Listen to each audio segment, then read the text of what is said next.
50 pesos na ang flag down rate sa taxi ni Mang Conrado.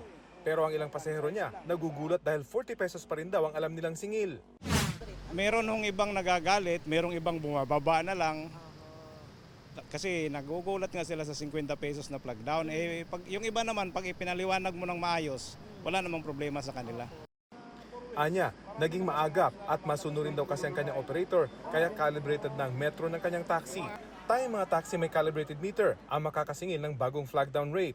Base sa utos ng LTFRB Central Office noong March 18 na ipinost ng LTFRB Cordillera nitong Agosto, itinaas sa 50 pesos ang flag down rate sa mga aircon at non-aircon taxi sa buong bansa. Hindi kasama rito ang airport taxi services. Tugunda ito sa fare hike petition ng taxi drivers noong 2022. Pero may ilang operator na piniling di mag-calibrate dahil malaki raw ang gastos pero maliit naman nilang dagdag pasahe. Parang ayaw na ng may-ari pa-resealing dahil nga sa mahal yung bayad. Sa dami nila ng unit tapos 15 pesos lang yung dagdag, ilugi sila.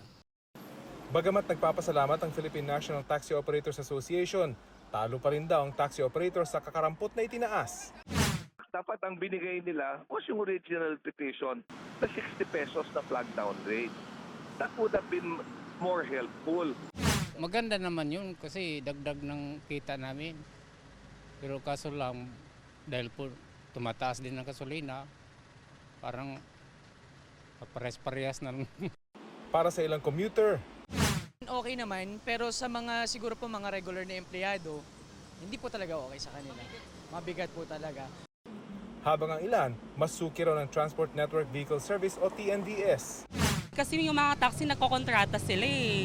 Usually kasi sa taxi mas mahal siya. Para sa GMA Integrated News, Rafi Tima Nakatutok, 24 oras.